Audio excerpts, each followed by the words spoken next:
C'est la fête de Saint Jean de la Croix, et donc c'est une grâce de pouvoir entrer dans quelques soirées qui vont nous faire découvrir la petite voix de Sainte Thérèse. Et c'est une grâce de le faire, de le commencer le jour de la fête de Saint Jean de la Croix, qui est donc le grand réformateur avec Sainte Thérèse d'Avila du Carmel. Sainte Thérèse disait qu'elle avait puisé beaucoup dans les écrits de Saint Jean de la Croix. Alors nous avions, dans un premier moment, le 29 septembre, montré l'universalité et l'importance du message spirituel de Sainte Thérèse de l'Enfant Jésus et de la Sainte Face. Docteur de l'Église, elle a mission de donner à l'Église, aux âmes, un véritable enseignement. Et donc tous les chrétiens, disent les papes, doivent se mettre à son école. Le 13 octobre et le 17 novembre dernier, nous avons parcouru la vie de Sainte Thérèse, ces 24 années du 2 janvier 1873 au 30 septembre 1897, une course de géants, selon les paroles elles-mêmes de Thérèse, qui s'inspire d'un psaume qui parle de la course de géants que notre Seigneur a accomplie en descendant du ciel et en venant sur la terre. Cette vie dans laquelle le bon Dieu a agi d'une manière admirable, suscitant la réponse totale et aimante, amoureuse, on peut même dire, de Thérèse. Il n'y a que l'amour, dit Sainte Thérèse, qui puisse nous rendre agréables au bon Dieu. Au détour d'une explication qu'elle donne dans ses manuscrits autobiographiques, je crois que c'est dans le manuscrit B, elle dit « Il n'y a que l'amour qui puisse nous rendre agréables au bon Dieu ». Et ça a été vraiment l'âme de toute sa vie. Nous allons ce soir entrer dans l'étude de ce que Thérèse a appelé sa petite voix. Donc Sainte Thérèse se sent investie d'une mission. Le 17 juillet 1897, nous sommes à 2 mois et demi de sa mort. À 2 heures du matin, elle avait craché le sang, comme cela va lui arriver de manière répétée à cette époque. Et elle dit « Je sens que je vais entrer dans le repos, mais je sens surtout que ma mission va commencer. Ma mission de faire aimer le bon Dieu comme je l'aime, de donner ma petite voix aux âmes. Si le bon Dieu exauce mes désirs, mon ciel se passera sur la terre jusqu'à la fin du monde. Oui, je veux passer mon ciel à faire du bien sur la terre. Ce n'est pas impossible puisqu'au sein même de la vision béatifique, les anges veillent sur nous. Je ne puis pas me faire une fête de jouir, je ne veux pas me reposer tant qu'il y aura des âmes à sauver. Mais lorsque l'ange aura dit le temps n'est plus, alors je me reposerai. Je pourrai jouir parce que le nombre des élus sera complet et que tous seront entrés dans la joie et dans le repos. Mon cœur tressaille à cette pensée. C'est quelque chose, ces paroles de Sainte Thérèse. C'est tout à fait étonnant et sous un certain aspect bouleversant. Replaçons bien ces paroles dans leur contexte. Tuberculeuse, à 24 ans, dans des souffrances qui vont augmenter, qui vont atteindre au mois d'août vraiment le paroxysme avec la tuberculose qui atteindra les intestins. Donc Thérèse est dans ce contexte où tout doucement elle étouffe, elle n'a plus les moyens de respirer normalement, et en même temps, eh bien voilà, ces paroles magnifiques que nous disons si facilement, je veux passer mon ciel à faire du bien sur la terre, ces paroles qui nous font du bien, qui nous touchent. Voilà. Donc Thérèse se sent donc investie de cette mission. Le lendemain 18 juillet, elle disait « Le bon Dieu ne me donnerait pas ce désir de faire du bien sur la terre après ma mort s'il ne voulait pas le réaliser. Il me donnerait plutôt le désir de me reposer en lui. » C'est un peu le désir que le bon Dieu nous donne à nous. Bien souvent, on se dit, quand on sera mort, ça sera le repos, quoi. On n'aura plus toutes les tribulations d'ici-bas. Thérèse, elle ne voyait pas les choses comme ça. Elle sentait que le bon Dieu allait lui demander, après sa mort, cette mission universelle. Je ferai le tour du monde, elle avait dit. Tout le monde m'aimera. Dans les derniers mois de sa vie, c'est Monseigneur Gaucher qui, dans le livre La Passion de Thérèse, explique cela. on voit que Thérèse va revenir souvent à cette explication de ce en quoi consiste sa petite voie, sa manière d'aller à Dieu. Elle ne perd aucune occasion d'expliquer cette voie à ses frères spirituels, par exemple le père Rouland. Dans la lettre du 9 mai 1897, la lettre numéro 226, elle dit « Ma voie est toute de confiance et d'amour. La perfection me semble facile. Je vois qu'il suffit de reconnaître son néant et de s'abandonner comme un enfant dans les bras du bon Dieu. Laissant aux grandes âmes, aux grands esprits les beaux livres que je ne puis comprendre, encore moins mettre en pratique, je me réjouis d'être petite, puisque les enfants seuls et ceux qui leur ressemblent seront admis au banquet céleste. » C'est l'une des belles lettres de Thérèse. À l'abbé Bellière, elle lui dira le 21 juin, « Je suis la voie que Jésus me trace. J'espère qu'un jour, Jésus vous fera marcher par la même voie que moi. » Et le 18 juillet, au même abbé Bellière, Maurice, qui est un séminariste en Dancy, qui a des moments de grande exaltation et des moments de grande déprime, elle lui dit « Je le sens, nous devons aller au ciel par la même voie, la souffrance unie à l'amour.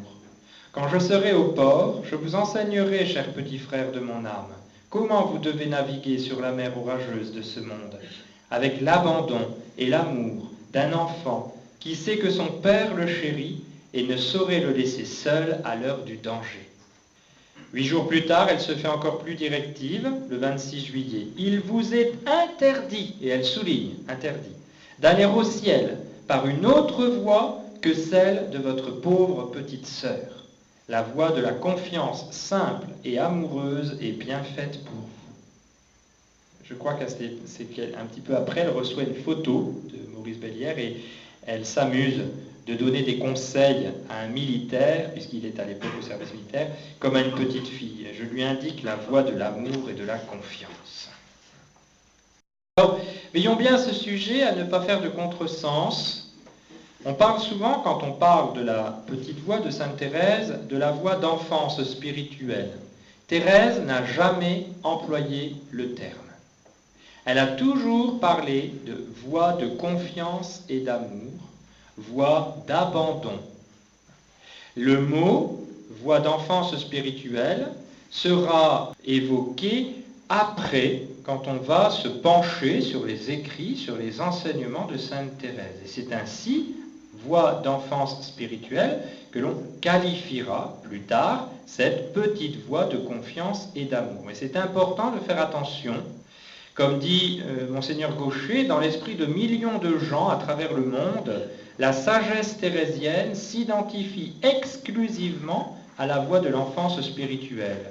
Conception évidemment trop restrictive qui mutile le génie thérésien. Bon, nous reviendrons là-dessus, mais je fais cette petite remarque, même si, nous le verrons, Sœur Geneviève, Céline, reviendra très souvent sur le terme d'enfance spirituelle. Pauline et Céline, dans les années 40, suite à des ragots et des calomnies qui couraient sur le Carmel de Lisieux, ont fait un texte très fort que nous étudierons en son temps, dans lequel elle rappelle que l'essentiel de la doctrine de Sainte Thérèse de l'Enfant Jésus, c'est l'enfance spirituelle. Mais ce mot n'est pas de Thérèse. Alors nous allons ce soir analyser un petit peu comment Thérèse a connu, expérimenté sa petite voie. Je me servirai, j'ai oublié de l'apporter, c'est pas grave, je me servirai essentiellement du livre du Père Conrad de Mester, Les mains vides, dynamique de l'espérance. C'est un très beau livre, un peu technique sous certains aspects, mais qui se lit facilement, dans lequel donc le Père Conrad de Mester, de manière très suivie, très précise, eh bien, analyse l'évolution spirituelle de Sainte Thérèse. Parce qu'il ne faut pas s'imaginer Sainte Thérèse, du haut de son piédestal, enseignant sa petite voix. Ça ne s'est pas passé comme ça. C'est dans les derniers mois de sa vie que véritablement elle expérimentera sa petite voix. Elle la comprend petit à petit, spécialement on va le voir à partir de 1894, mais ça se fait tout doucement. Alors avant d'entrer justement dans cette analyse que nous suivrons, que nous survolerons, bien sûr, je vais résumer le livre du Père Conrad de Mester. Je voudrais quand même manifester l'importance de cette petite voix pour Sainte Thérèse. Je pense qu'avant d'entrer dans l'analyse de la découverte de la petite voix et les soirées suivantes, 3 ou 4 soirées suivantes, eh bien, ce qu'est cette petite voix, il s'agira bien sûr de la comprendre, de la définir et puis d'essayer de la mettre en pratique. Avant d'entrer dans cette explication, cette explicitation, nous allons nous arrêter un petit moment sur ce que disait sœur Geneviève de la Sainte Face, Céline, au sujet de cette petite voix de Sainte Thérèse. Je m'inspire là essentiellement du livre Conseils et souvenirs, donc écrit par les sœurs de Sainte Thérèse. Au procès, dit sœur Geneviève, lorsque le promoteur de la foi m'a demandé pourquoi je désirais la béatification de sœur Thérèse de l'Enfant Jésus, je lui ai répondu que c'était uniquement pour faire connaître sa petite voix. C'est ainsi qu'elle appelait sa spiritualité, sa manière d'aller à Dieu. Retenons cela. Quand on parle de Sainte Thérèse et de sa petite voix, sa manière d'aller à Dieu. Il a repris, le promoteur, si vous parlez de voie, V-O-I-E, chemin, la cause tombera infailliblement, comme il est arrivé déjà en plusieurs circonstances analogues. Si vous risquez de dire, attention, Thérèse a enseigné une manière d'aller vers le bon Dieu, ça risque de faire échouer la cause de béatification parce que ça fera bizarre, il faudra... ça se faisait pas, quoi. Tant pis, ai-je répondu. La crainte de perdre la cause de sœur Thérèse ne saurait m'empêcher de mettre en valeur le seul point qui m'intéresse, faire en quelque sorte canoniser la petite voix. Donc, Céline, qui désirait ardemment la glorification de sa Thérèse chérie, comme elle disait, elle appelait sa sœur comme ça, eh bien Céline dit, à travers cette béatification, cette canonisation de Thérèse, c'est la petite voix qui est en cause. Et il est hors de question de canoniser Sainte Thérèse à cause de ses vertus, sans canoniser en même temps son enseignement. Ça, c'est très important. Et je pense que c'est vraiment à la lumière de ces réflexions, par exemple, que nous devons comprendre le doctorat de Sainte Thérèse. Là, on est en plein dedans, parce que Thérèse est indissociable de son enseignement. C'est sa mission, c'est sa raison d'être. C'est pourquoi le bon Dieu a fait d'elle une sainte telle qu'elle est. Et je tins bon, dit Céline, et la cause ne tomba pas à l'eau. C'est pourquoi j'ai éprouvé plus de joie au discours de Benoît XV qui exaltait l'enfance spirituelle qu'à la béatification et la canonisation de notre sainte. Mon but était atteint ce jour-là. D'ailleurs, le summarium, c'est la somme des témoignages qui sont faits dans le procès de béatification, a enregistré cette réponse que je fis au sujet des dons surnaturels. Ils ne furent que très rares dans la vie de la servante de Dieu. Pour moi, je préférerais qu'elle ne fût pas béatifiée plutôt que de ne pas donner son portrait, comme je le crois, exact en conscience. Sa vie devait être simple pour servir de modèle aux petites âmes. Sa vie devait être simple pour servir de modèle aux petites âmes. C'est la vérité qu'en toute rencontre, notre chère maîtresse, donc Thérèse, maîtresse des novices, nous indiquait sa petite voix. Pour y marcher, déclarait-elle, il faut être humble, pauvre d'esprit et simple. Nous reviendrons sur tous ces qualificatifs et voir comment Thérèse entendait tout cela. Ainsi, elle aimait beaucoup m'entretenir de ces paroles qu'elle trouvait dans l'Évangile. « Laissez venir à moi les petits-enfants, le royaume des cieux leur appartient. Leurs anges voient continuellement la face de mon Père céleste. Quiconque se fera petit comme un enfant sera le plus grand dans le royaume du ciel. » Jésus embrassait les enfants après les avoir bénis. Elle les avait copiées, ces phrases, au verso d'une image sur laquelle étaient fixées les photographies de nos 4 petits frères et sœurs envolés au ciel en bas âge. Elle m'en fit présent, gardant elle-même l'appareil dans son bréviaire. Les photos sont maintenant en partie effacées par le temps. Sous ces textes évangéliques, elle en avait ajouté d'autres, tirés de la Sainte Écriture, qui la ravissaient, et toujours en liaison avec l'esprit d'enfance.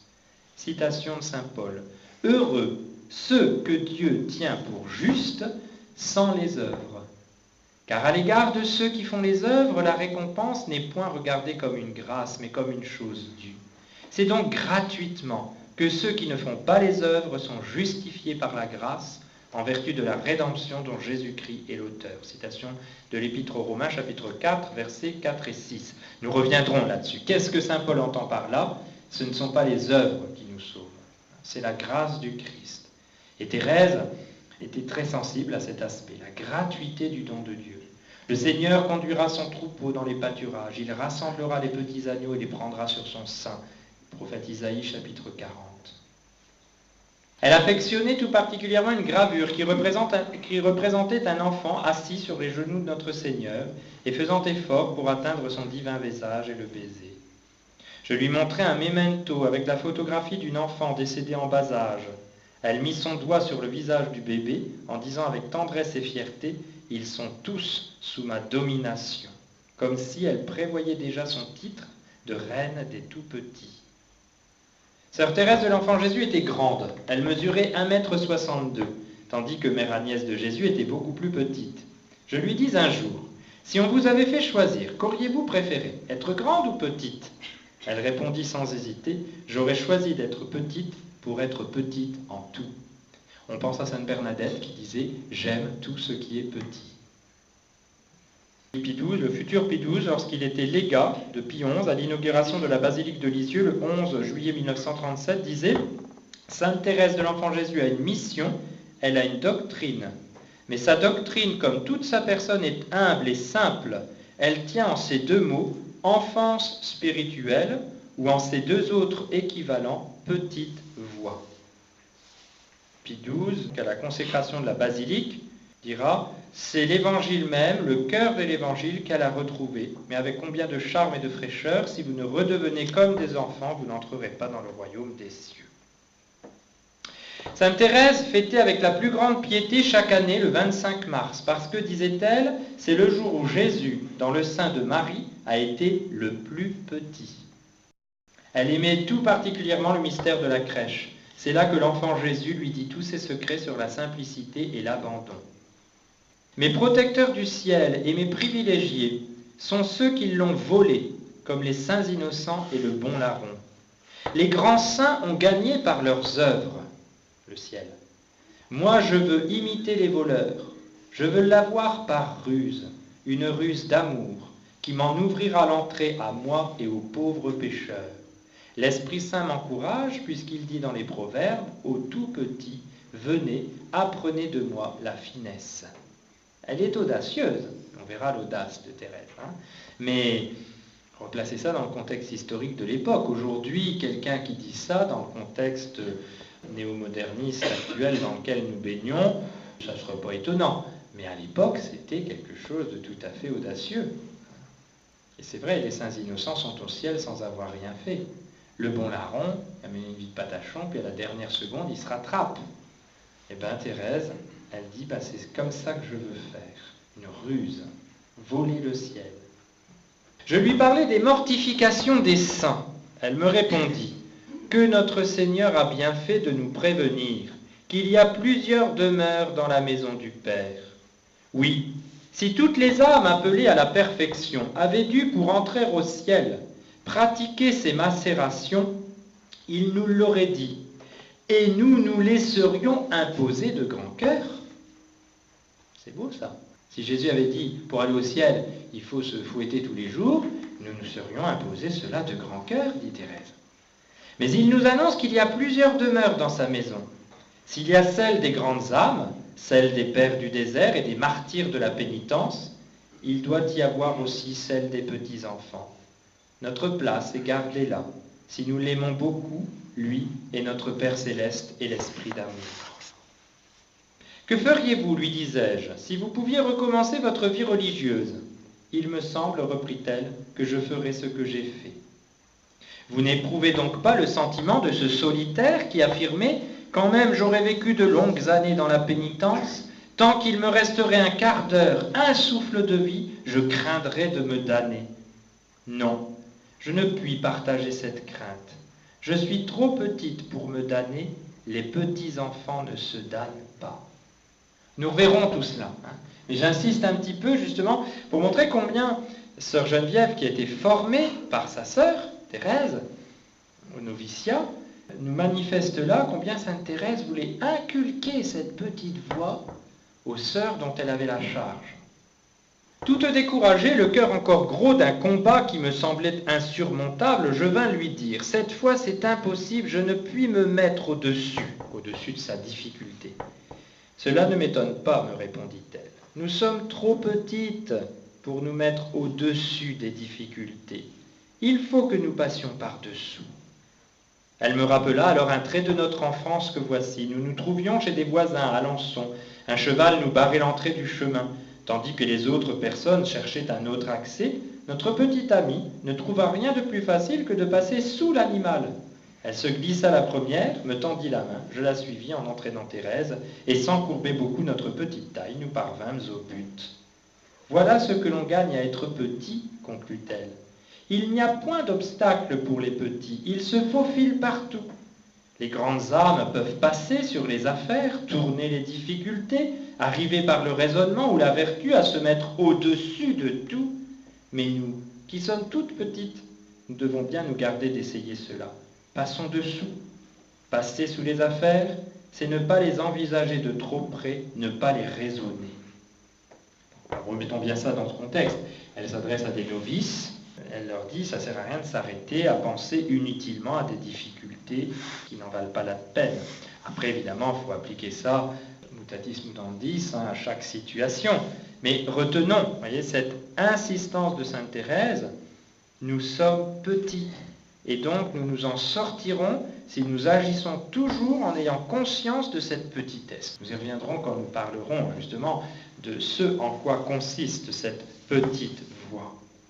Je l'ai dit la fois dernière, je le répète, c'est un puzzle. On ne pourra pas dire tout d'un coup. Donc de temps en temps, on aura l'impression de ne pas comprendre parce qu'on ne parle pas de cet aspect-là. Oui, mais on ne peut pas tout dire d'un coup. Donc on met les morceaux, puis à la fin, on aura le joli paysage. Il est bon de recueillir souvent sa pensée et de diriger ses intentions, mais sans contrainte d'esprit. Quelquefois dans la prière, on pense tellement à la manière dont on prie qu'on ne prie plus. Elle dit, il est bon de recueillir sa pensée, de diriger ses intentions. Je fais ça pour la gloire de Dieu, j'offre cette prière pour telle intention, etc. Mais sans contrainte d'esprit. Le bon Dieu devine les belles pensées et les intentions ingénieuses que nous voudrions avoir. Il est un père et nous de petits enfants. Elle voulait être sainte, mais sans grandir. Parce que, comme les petites maladresses des enfants ne contristent pas leurs parents, ainsi les imperfections des âmes humbles ne sauraient offenser gravement le bon Dieu, et leurs fautes ne leur sont pas tenues à rigueur, selon la parole des saints livres, en la sagesse, aux petits on pardonne par pitié. C'est vrai ça. Aux petits on pardonne par pitié. Eh bien, si nous sommes petits, le bon Dieu fera comme ça. Toute la question, ça va être de savoir comment on fait pour rester petit, justement. Voilà, c'est tout le problème. Nous avons toujours tendance à vouloir redevenir grand. En conséquence, elle se gardait bien de désirer se sentir parfaite, et que les autres la croient telle, car elle aurait grandi, et le bon Dieu l'aurait laissée marcher toute seule. Les enfants ne travaillent pas pour se faire une position, disait-elle. C'est pour contenter leurs parents. Ainsi, il ne faut pas travailler pour devenir des saintes, mais pour faire plaisir au bon Dieu. Ça sera une question de perspective, en fait. On lui demandait sous quel nom nous devrions la prier quand elle serait au ciel. « Vous m'appellerez Petite Thérèse », répondit-elle humblement. Donc nous verrons ce qu'est cette petite voix d'humilité, de petitesse. Voyons ce soir d'abord comment Thérèse a découvert cette voix, avant les fois prochaines de définir en quoi consiste cette petite voix. Alors, n'oublions pas de repasser toujours les choses dans leur contexte historique. Thérèse est une fille de commerçant. Pendant 20 ans, son père avait dirigé avec succès une horlogerie-bijouterie. 2 ans avant la naissance de Thérèse, il cède la boutique et se consacre entièrement au commerce de sa femme, commerce de dentelle encore plus rentable. Monsieur Martin ira, par monts et par vaux, présenter le point d'Alençon que sa femme fait admirablement. Donc pour faire marcher l'entreprise, elle a des dentelières et Madame Martin, elle, rassemble les morceaux de dentelle pour faire des robes ou je ne sais quoi. Et elle était vraiment très très habile et spécialiste dans ce domaine. Donc faire des affaires, travailler, gagner de l'argent, réaliser des bénéfices et des placements, la comptabilité, tout cela appartient spécifiquement au milieu natal de la petite Thérèse. Déjà, c'est un premier élément. Les Martins sont une famille entreprenante dans le domaine temporel, mais aussi dans le domaine de la vie spirituelle et de la sainteté. À 4 ans, Thérèse fait déjà ce qu'on appelle à l'époque des pratiques. Faire et compter des petits sacrifices volontaires. Elle reçoit les leçons de sa sœur, Pauline, et chaque année, une distribution de prix solennels précède les grandes vacances, mais uniquement des prix pour lesquels Thérèse a travaillé. Plus tard, elle dira dans son manuscrit A, « Là, comme toujours, la justice était gardée, et je n'avais que les récompenses méritées. Le cœur me battait bien fort en recevant les prix et la couronne. C'était pour moi comme une image du jugement. » Et c'est la mentalité de l'époque, c'est donnant-donnant. C'est-à-dire que voilà, je fais du bien, je serai récompensé par le bon Dieu. Je fais du mal, je serai ou pas récompensé ou peut-être puni. Au jugement, nous recevrons, commente le père Conrad, les prix que nous aurons mérités.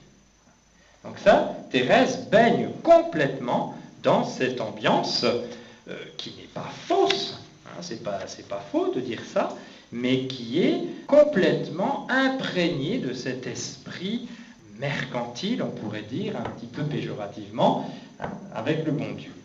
Devenir riche à la façon d'un commerçant spirituel, avec la précision et l'attention d'un horloger, dans la dentelle raffinée des plus petites choses, c'est dans le sang de Thérèse.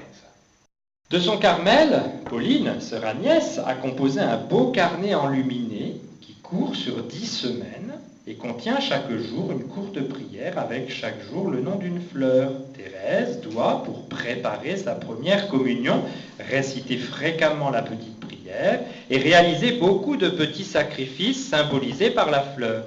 Elle les notera sur son carnet et le jour de sa première communion, elle les offrira à Jésus. Thérèse est aux anges.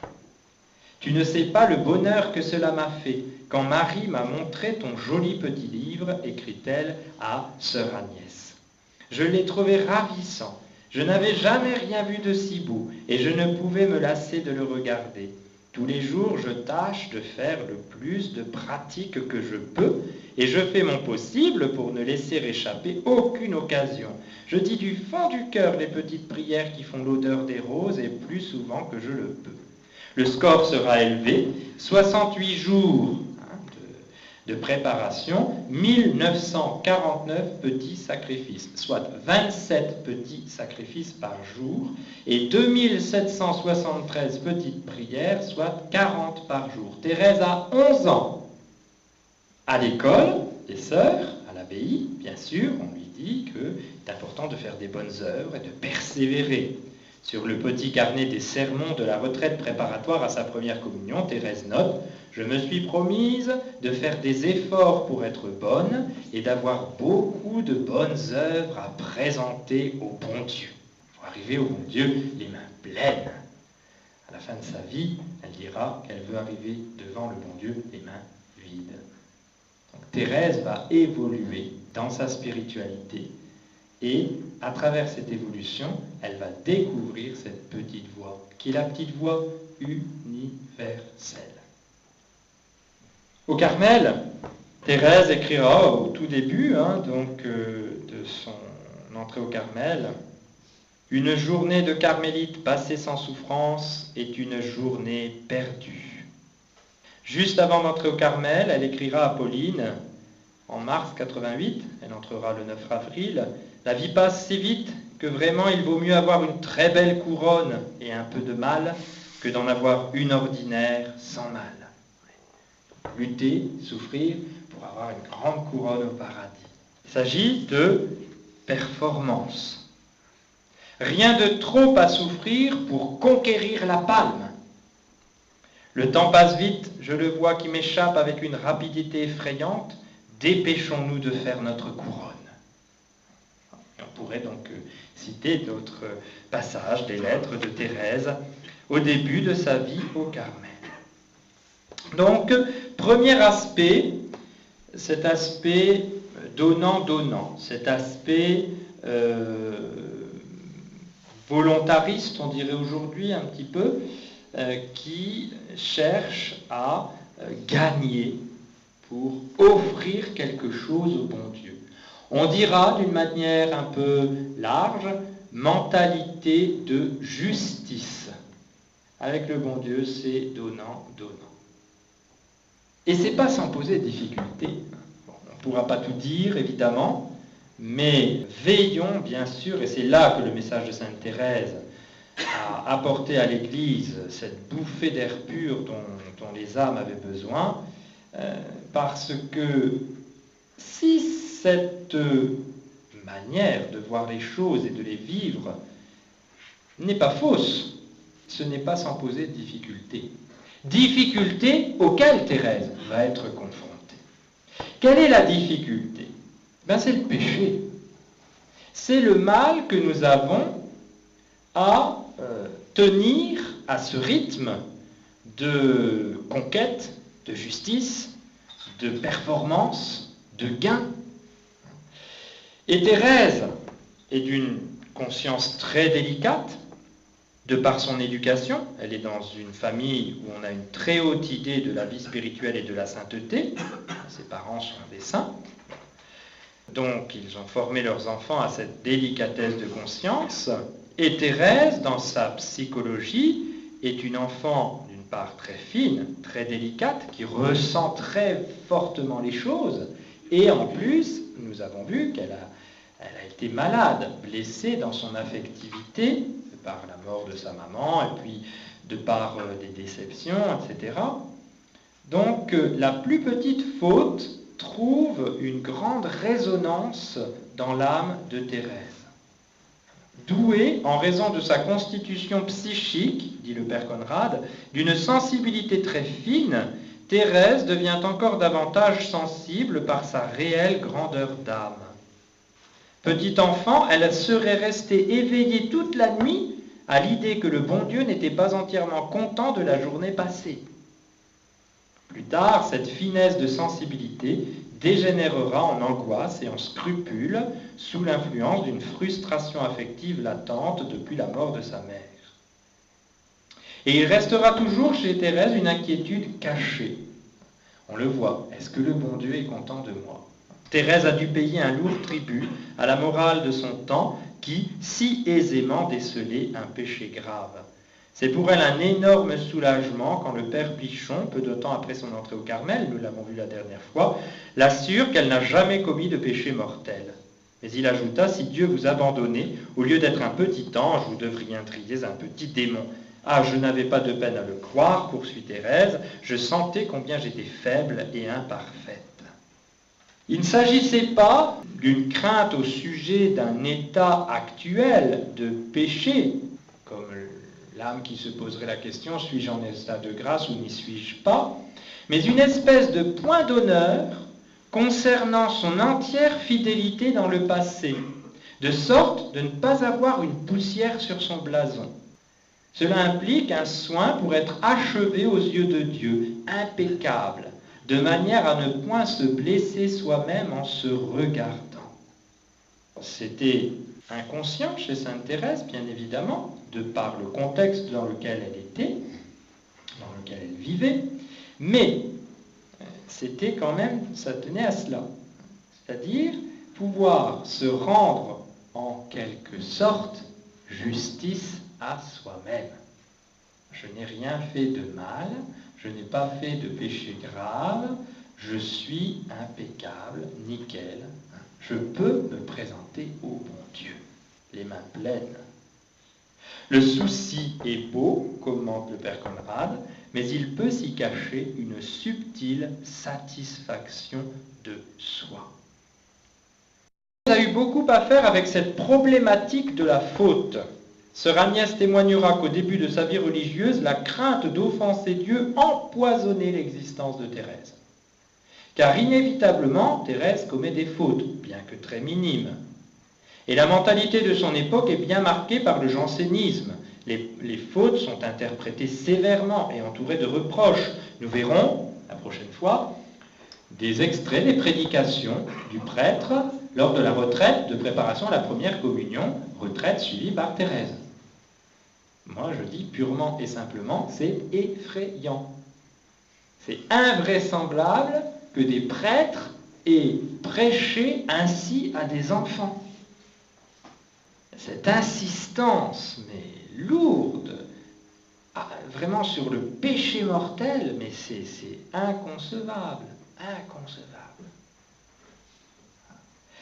Lorsque Thérèse s'accuse en confession auprès de M.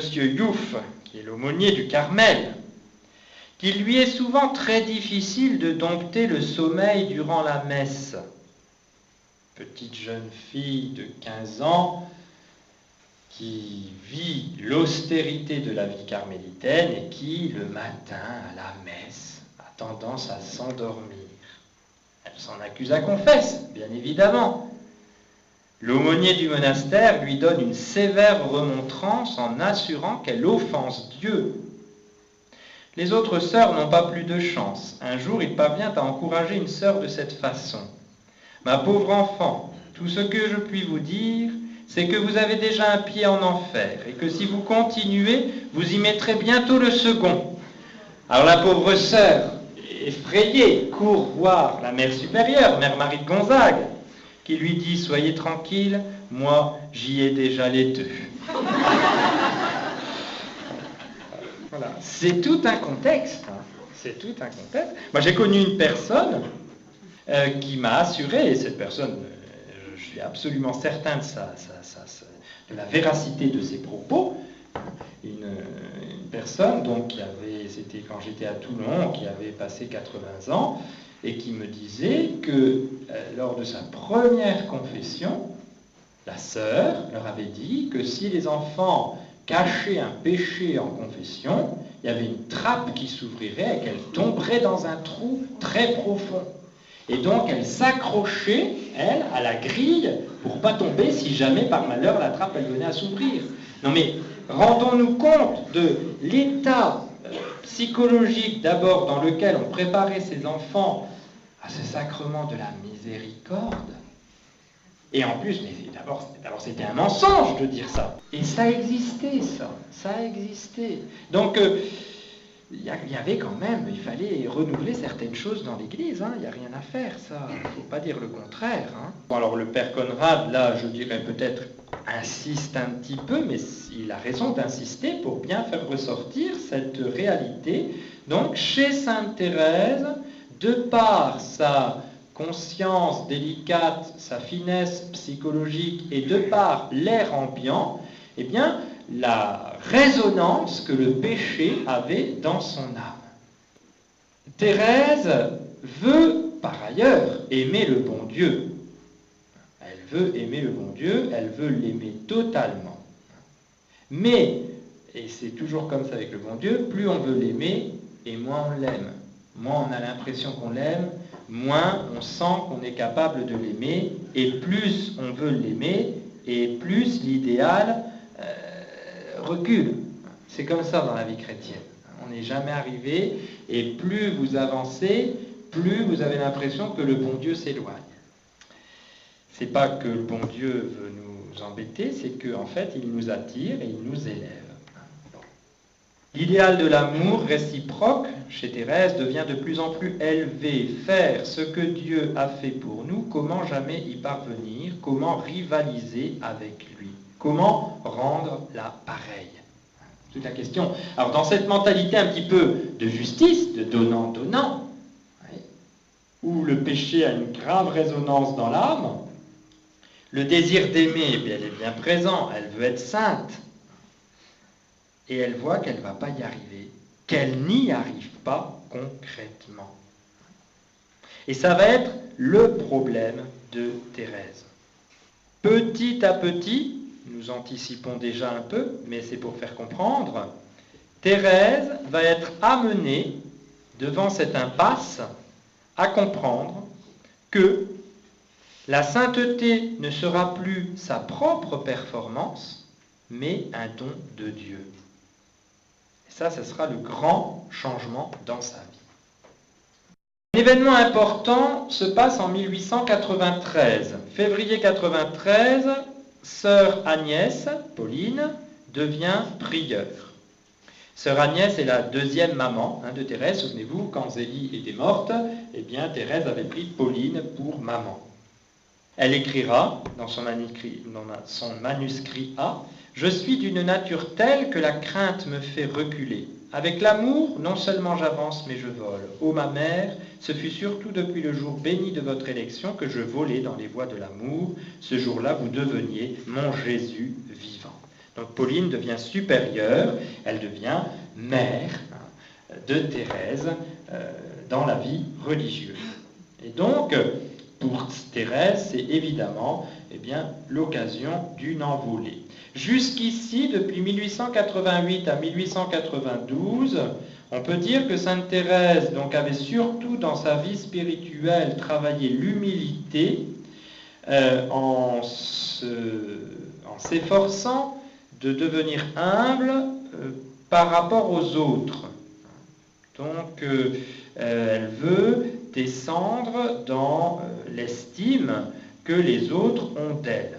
Donc, le désir d'être oublié, d'être compté pour rien, qu'on ne voit pas ses qualités, qu'on remarque ses défauts. Pratiquer l'humilité vue à partir du regard des autres sur elle-même. En 1893, ça va changer un peu de perspective. L'humilité, elle la comprend davantage comme une découverte de sa pauvreté spirituelle. Voilà.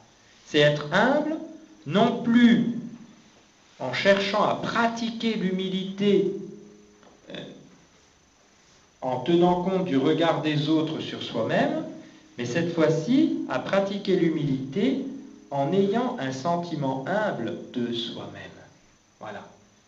Et donc, Sainte Thérèse, elle passe un cap en 93, elle se sait pauvre, elle se sait incapable, et elle veut grandir dans cette humilité qu'elle a vis-à-vis d'elle-même. Et là, nous pouvons dire que c'est un peu la date charnière, elle commence à vivre ce que bientôt elle va comprendre. Remettons bien les choses en ordre, c'est évidemment synthétisé dans le concret, ça s'est fait doucement, lentement, de manière vivante, humaine. Mais si vous voulez, Thérèse a une mentalité de justice parce qu'elle baigne là-dedans. Elle a très conscience de ses imperfections, de ses fautes, à cause de ce qu'elle est et du climat dans lequel elle vit. Elle veut aimer le bon Dieu et elle voit qu'elle ne peut pas arriver concrètement à aimer le bon Dieu comme il le mérite. Elle bute sur son incapacité. Thérèse carmélite veut être humble, parce que pour être sainte, il faut être humble, et elle veut être humble en cherchant à être oubliée des autres, à être comptée pour rien, à ne pas compter aux yeux des autres. Et puis tout doucement, ça bascule en 93, c'est plus être humble en tenant compte du regard des autres, mais c'est être humble vis-à-vis de soi-même, savoir que je ne suis rien. Que je ne suis rien parce que je veux aimer le bon Dieu, mais je bute sur mon incapacité. Et tout doucement, vous voyez, elle quitte ce contexte psychologique, spirituel, historique, de justice, de donnant-donnant, de couronne, de conquête, de gain. Voilà. Elle comprend qu'elle n'y arrive pas. Et donc, elle doit descendre dans l'estime qu'elle a d'elle-même. Elle doit consentir à être pauvre. Tout doucement, les mains qui étaient pleines se vident. tout doucement, elle commence à devenir ce qu'elle sera à la fin de sa vie. Quand elle dira « Oui, il me semble que je suis humble », les jours de sa mort. Mon directeur qui est Jésus ne m'apprend pas à compter mes actes. Il m'enseigne à faire tout par amour, à ne lui rien refuser, à être contente quand il me donne une occasion de lui prouver que je l'aime. Mais cela se fait dans la paix, dans l'abandon. C'est Jésus qui fait tout, et moi je ne fais rien. Comme dira le père Conrad, la fille des deux commerçants a déposé ses livres de comptes. C'est Jésus qui fait tout, et moi je ne fais rien. Voilà, avec les propres paroles de Thérèse, la nouvelle optique dans sa recherche de la sainteté. Sa volonté propre de sanctification capitule sur tout le front. Céline, écrira-t-elle à sa sœur qui est encore dans le monde, je ne suis pas toujours fidèle, mais je ne me décourage jamais. Je m'abandonne dans les bras de Jésus. Toute propension de performance a disparu. Toute prétention à accumuler des trésors. Ce n'est pas pour faire ma couronne, pour gagner des mérites, c'est afin de faire plaisir à Jésus, dira-t-elle dans une lettre. Vous voyez, changement de perspective. Il y a quelques années, il fallait gagner la couronne, il fallait gagner des mérites, il fallait souffrir, il fallait sauver les âmes, il fallait devenir une sainte. Maintenant, parce qu'elle bute sur son incapacité, elle comprend que ce n'est pas sa sainteté à elle, c'est un don de Dieu. Tout doucement, elle se contente de faire plaisir à Jésus dans ce qu'elle fait, de le faire avec amour, et ça suffit. Tout doucement, la petite voix, qu'elle n'enseigne pas encore, est en train d'être découverte, d'être expérimentée par Thérèse. 1894, le 14 septembre, Céline entre au Carmel. Et, je l'avais déjà dit, elle arrive avec son appareil photo, mais elle arrive aussi avec un petit carnet. Un petit carnet dans lequel Céline a écrit, recopié, des textes de l'Ancien Testament. Thérèse n'avait accès à l'Ancien Testament que par les textes de la liturgie et d'autres livres spirituels. Thérèse va parcourir le petit carnet de Céline, parce que Céline et Thérèse, elles sont comme les petites poules, elles disaient quand elles étaient petites, elles sont toujours ensemble. C'est là que Thérèse va faire une découverte. Donc, elle en est dans son cheminement spirituel, à capituler, à comprendre que c'est pas la peine de chercher à être une sainte par ses propres forces, elle ne peut pas y arriver. Elle a besoin du Seigneur, et il faut se contenter de faire les choses par amour, et c'est le bon Dieu qui calcule, c'est pas elle. Voilà. Donc elle change spirituellement. Et voilà que, eh bien, à travers ce petit carnet de Céline, eh bien, le bon Dieu, parce qu'il ne faut jamais oublier que ça s'est passé comme ça, le bon Dieu qui a préparé Thérèse depuis toutes ces années, l'attendait là, maintenant. Elle va ouvrir ce carnet et elle va découvrir des paroles de l'Écriture qui vont lui révéler ce qu'elle commençait à comprendre, ce qu'elle n'osait pas croire, ce dont elle avait l'intuition, mais elle ne savait pas si elle pouvait, si elle avait le droit de s'appuyer sur ce qu'elle pressentait. Et voilà que la réponse va lui être donnée par ces paroles de l'Écriture. Donc Thérèse, dans son manuscrit C, raconte cette découverte de sa petite voix.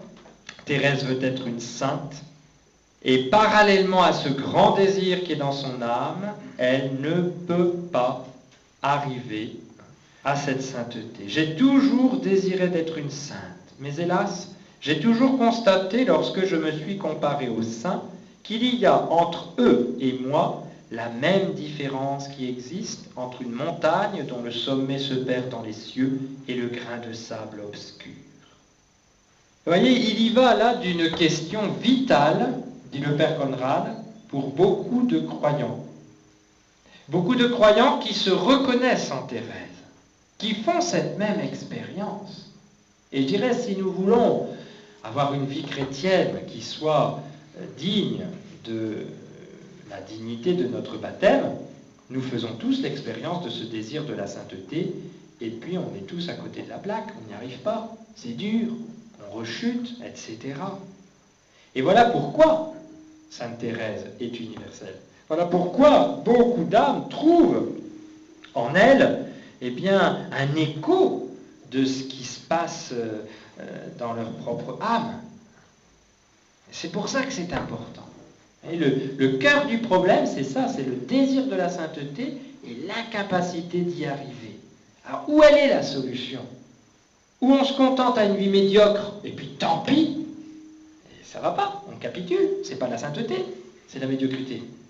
Ou alors on envoie tout promener parce qu'une religion comme ça, c'est pas une religion. Une religion qui fait vivre dans la contradiction. On veut quelque chose qu'on n'arrive pas à mettre en pratique. Qu'est-ce que c'est que ce Dieu qui impose des choses impossibles? Et on perd la foi. La prochaine fois, l'une des prochaines fois, je vous lirai un texte du père Caffarel là-dessus, qui arrache, je peux vous dire, il fonce dans le tas. Et il a raison. Mais c'est le problème crucial. Alors, où est la solution? Où elle est?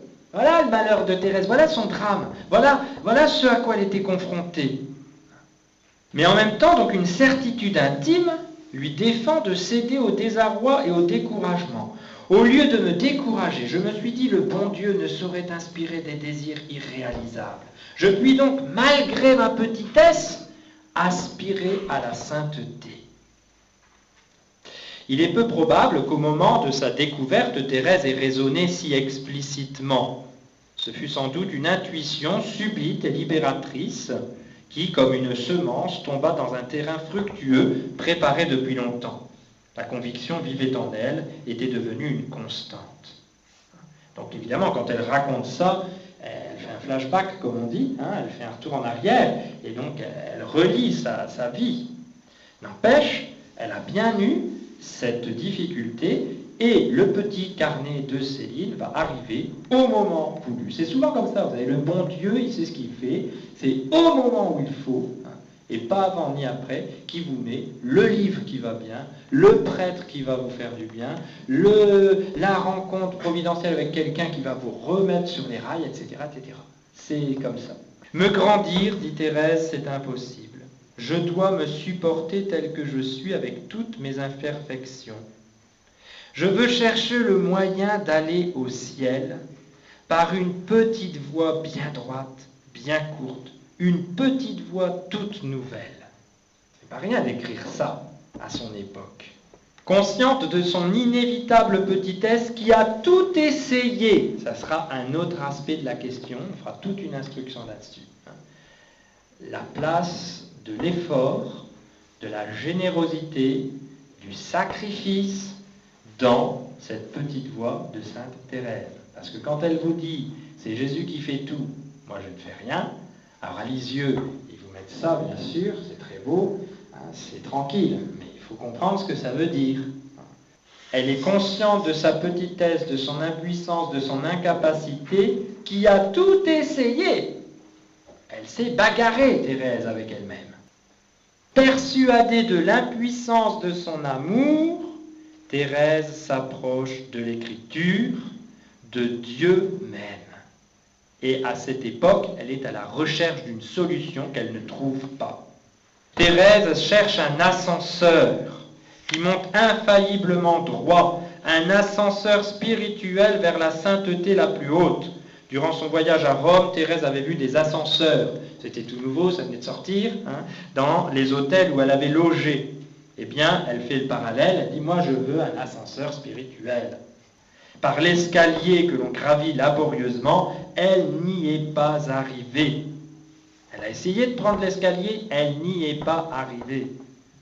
Et c'est là, dans ce cheminement spirituel, donc dernier trimestre de l'année 94, que Thérèse lit dans le petit carnet providentiel de Céline cette parole du texte des Proverbes, chapitre 9, verset 4.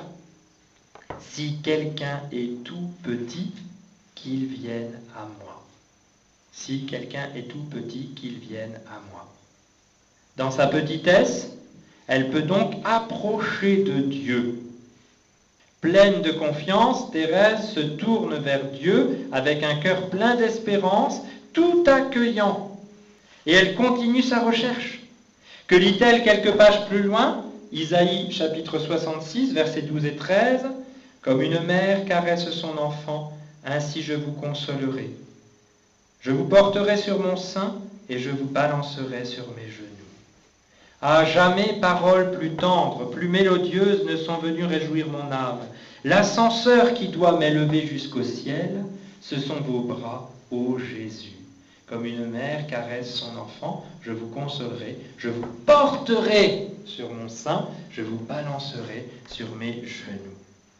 Thérèse comprend que Dieu la conduira à la sainteté. Comment cela va-t-il se passer? Pour cela, je n'ai pas besoin de grandir. Au contraire, il faut que je reste petite, que je le devienne de plus en plus, jusqu'à ce qu'elle soit toute petite. Alors, Dieu lui donnera tout comme une mère à son enfant. Thérèse a compris. Elle a saisi que sa tâche primordiale consiste à être réceptive, tout accueillante, largement ouverte à l'amour sauveur, soucieux et nourrissant du cœur maternel de Dieu. Thérèse ne doit plus se sauver elle-même, elle accepte d'être sauvée, d'être sanctifiée, et pour cela de se livrer avec une entière confiance. Voilà la découverte de cette petite voix. Et au fond, c'est dire que Thérèse découvre comment Dieu est. Et c'est à la lumière de ce que Dieu est que nous devons comprendre comment nous devons aller à lui. Jusqu'ici, Thérèse avait été élevée dans un milieu, dans un contexte où on allait au bon Dieu par ses propres forces. Et elle n'arrivait même pas à monter la première marche, elle se cassait le portrait tout de suite. Donc elle se dit, j'arriverai jamais. Et elle dit, ben non, il faut rester petite, toute petite. Alors Dieu viendra me chercher. Et le Père Conrad nous dit, c'est sur Dieu, et ce sera le sujet de notre prochaine soirée, c'est sur Dieu que porte la grande découverte de Thérèse. Elle découvre que Dieu est miséricordieux. Elle avait bien sûr jusqu'ici conscience de la bonté de Dieu. Maintenant, elle apprend à reconnaître que l'amour de Dieu n'est pas seulement réel, premier, fidèle, c'est un amour qui descend, qui cherche ce qui est petit parce que c'est petit pour le combler de bien. Thérèse dira au tout début de l'histoire d'une âme, allez relire ces premières pages qui sont splendides, le propre de l'amour est de s'abaisser. Et plus on est petit dans son propre cœur, en vérité, devant Dieu, devant soi, devant les autres, plus le bon Dieu se plaira à venir nous chercher. Et donc, la voie de Thérèse, le chemin, la manière d'aller à Dieu, c'est pas de se retroucher les manches et de monter le pénible escalier de la perfection. Ça existe dans l'Église. Et elle le laisse aux âmes à qui cela convient. Mais elle, nous lirons la prochaine fois, l'une des prochaines fois, une fameuse lettre dans laquelle elle dit « S'il n'y avait eu que cette voie-là pour aller au ciel, je n'aurais pas pu y entrer. » La plus grande sainte des temps modernes qui nous dit ça. Donc, si vous voulez, il faut bien comprendre que cette voie que Thérèse comprend, c'est la grâce que le bon Dieu lui donne de comprendre ce qu'il est, miséricorde, c'est-à-dire cœur qui se penche sur la misère. C'est ce que dit la Sainte Vierge dans le Magnificat. Il a renvoyé les riches les mains vides, les fameuses mains vides, et il a comblé de biens les affamés, il a renversé les puissants de leur trône, il a élevé les humbles. C'est l'Évangile, c'est l'Évangile, c'est pourquoi Vous avez la statue de l'enfant Jésus de Prague du Carmel de Lisieux que Thérèse a vénérée, et une image qu'elle avait mise dans son bréviaire, qu'elle avait un petit peu « Je suis le Jésus de Thérèse », et donc avec la parole des Proverbes, « Si quelqu'un est petit, qu'il vienne à moi ».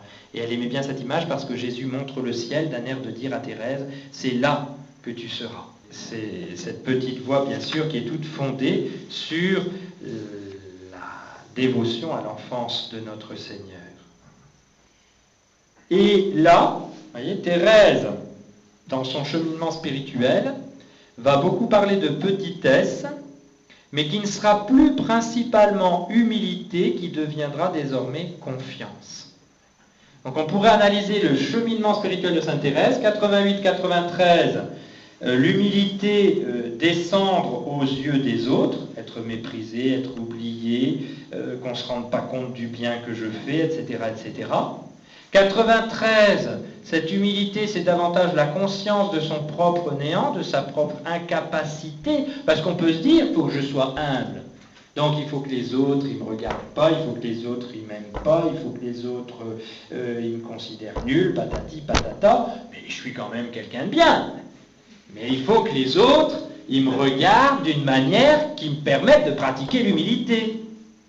Thérèse passe de ce degré-là à un degré meilleur en disant « Je suis nul, je suis néant, je suis incapable ». Et elle le croit. Elle le croit. Eh bien, cette humilité dans laquelle le bon Dieu l'a fait cheminer, maintenant devient principalement confiance. Je suis petite, et c'est parce que je suis petite, c'est parce que je dois rester petite, et toujours plus petite, je dois descendre pour que le bon Dieu vienne me chercher. Voilà tout le secret de la petite voix de Sainte Thérèse. Et c'est ce que nous allons, les fois suivantes, analyser, développer, comprendre. Alors encore une fois, ça va être un éventail de nuances, de couleurs, on ne pourra pas tout dire en même temps, mais tout doucement, ça va s'éclairer. Retenons déjà cela. Retenons cela. Le propre de Dieu, c'est d'aimer et d'aimer ce qui est petit. Parce que ce qui est petit, Dieu peut le sauver. Parce que si nous sommes petits, nous avons besoin de lui. Nous avons conscience de notre pauvreté. Et donc, Dieu pourra nous sauver. Monseigneur Gaucher dira « Rempli d'immenses désirs, mais constatant sa radicale impuissance, Thérèse reste petite et se jette dans les bras de Dieu, son Père, qui comblera tous les désirs de son enfant, au-delà de toute espérance, puisque lui-même les a mis dans son cœur. » Et c'est cela que Thérèse va vivre à la fin de sa vie. Sur les 714 paroles de Thérèse dans les derniers entretiens, 8 seulement font référence explicitement à sa petite voix. On peut se dire comment ça se fait. C'est qu'à la fin de sa vie, dans les derniers mois, Thérèse ne parlera plus de sa petite voix, ou très peu. Elle se contentera de la vivre. Elle le dira à un moment donné, elle dit « tout est écrit ». Elle a écrit ses manuscrits, elle a écrit ses lettres. Maintenant, les dernières semaines, elle doit vivre sa voix. Et c'est ça le plus important. Et c'est là que Thérèse, je dirais, met le sceau à son enseignement. C'est que ce qu'elle a enseigné, la confiance dans la petitesse, l'abandon, elle va le vivre au sein des souffrances les plus terribles. Et elle va donc nous montrer l'exemple de ce que peut sa petite voix. La petite voix, dit Monseigneur Gaucher, pourrait s'exprimer en un syllogisme. J'ai d'immenses désirs, mais je suis incapable.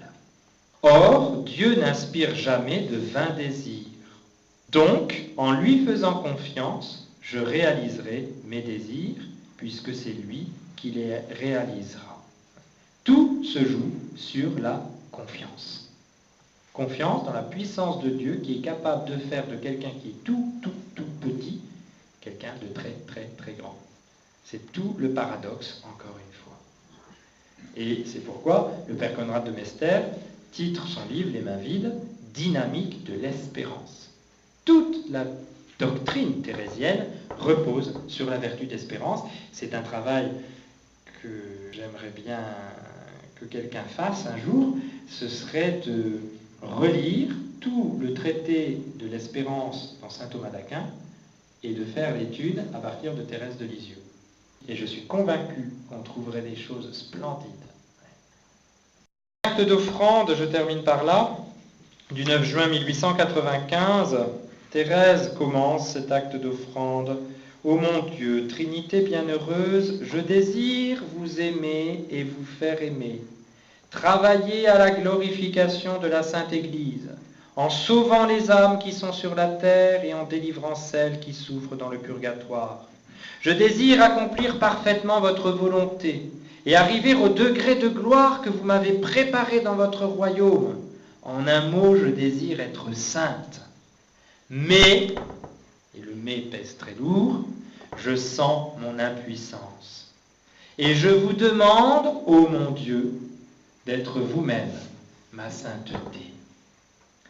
Cet acte d'offrande à l'amour miséricordieux, on peut le lire très superficiellement, trouver ça trop long, pas forcément intéressant, compliqué, je sais pas. Quand on le lit avec le contexte historique de l'évolution spirituelle de Thérèse, on le comprend beaucoup mieux. Et c'est là qu'il prend toute sa valeur. C'est pour ça que je pense vraiment que bien souvent, il est très important de lire les commentateurs de sainte Thérèse, parce qu'ils nous aident à entrer dans son mystère et à comprendre le contexte dans lequel elle a écrit ce qu'elle a écrit, et donc en comprendre tout le sens. Donc ce que nous voyons, je dirais, c'est trois choses. Retenons cela pour ce soir. L'importance du désir dans la vie chrétienne. Désir de la sainteté. La perfection de Thérèse consiste à être ce que le bon Dieu veut que nous soyons. Et moi, je veux être une sainte parce que je veux aimer le bon Dieu. Et que le bon Dieu, il veut que je sois la sainte qu'il veut que je sois. Je suis unique à ses yeux. Donc je veux arriver au degré de gloire que vous m'avez préparé dans votre royaume. Je choisis tout. C'est-à-dire, je ne discute pas. Vous me voulez être sainte, moi je veux y arriver. Pourquoi ? Peut-être au début de sa vie, parce qu'il faut faire sa couronne, il faut gagner des mérites, il faut arriver les mains pleines.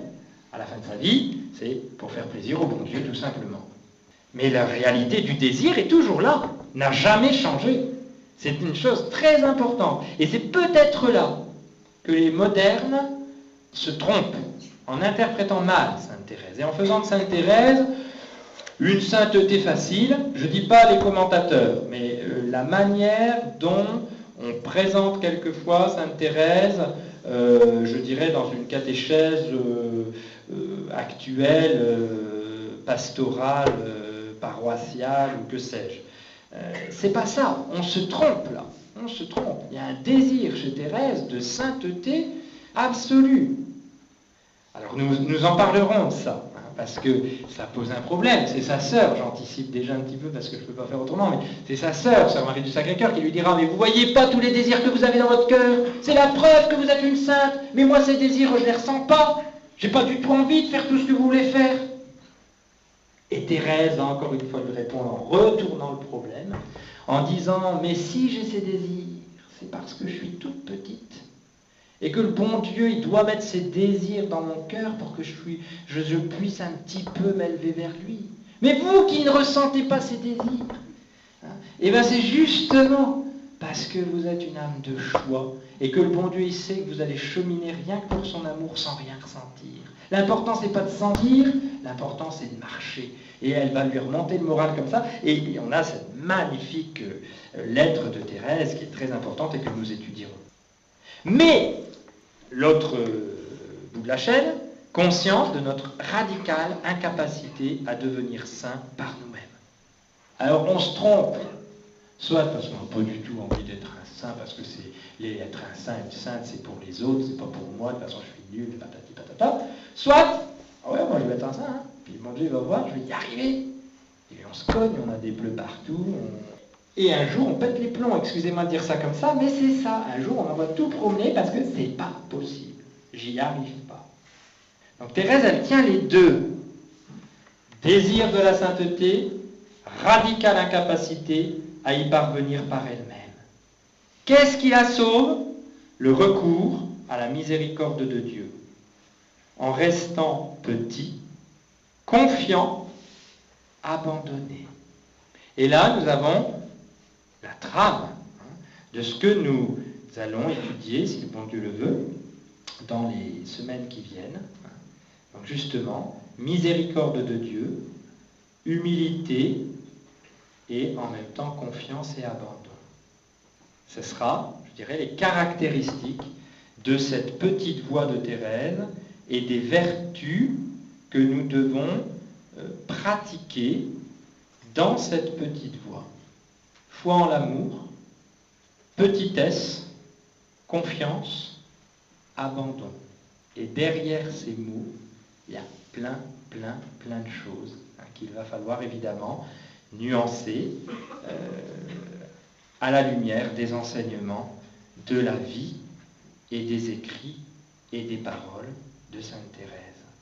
Nous voyons poindre à l'horizon cette parole qui, paraît-il, n'est pas de Thérèse, mais dont Mère Agnès disait que, quoi qu'il en soit, cette parole reflète le mieux la pensée de Thérèse. La sainteté ne consiste pas dans telle ou telle pratique, elle qui a fait tant de pratiques quand elle était enfant. Le mot, je trouve, c'est pas mal de le retrouver là. La sainteté ne consiste pas dans telle ou telle pratique, mais dans une disposition du cœur qui nous rend humbles, petits, dans les bras de Dieu, conscients de notre faiblesse et confiants jusqu'à l'audace en sa bonté de Père. Là, nous avons la petite voix de Thérèse. Mais elle va se comprendre justement en y apportant toutes les nuances nécessaires, toutes, c'est peut-être beaucoup dire parce qu'il y a un mystère quand même, et ça sera à chacun de nous aussi de cheminer dans cette recherche, mais quand même en essayant d'en dire suffisamment pour que cette petite voix de Thérèse s'éclaire et que nous puissions y marcher. Et Thérèse nous dit que dans la petite voie, on ne marche pas, on vole. Ça, c'est tout Thérèse. Vous vous souvenez que Saint François de Sales, j'avais dit ça, ça m'avait marqué, Saint François de Sales dit que l'homme a besoin de deux béquilles, l'humilité et la confiance. Il voit l'homme comme un boiteux qui a besoin de béquilles. Thérèse dit que les deux ailes de la sainteté sont la défiance de soi et la confiance en Dieu. Thérèse voit l'homme comme un petit oiseau qui a besoin de s'envoler. C'est la même chose radicalement, mais moi je préfère le regard de Sainte Thérèse.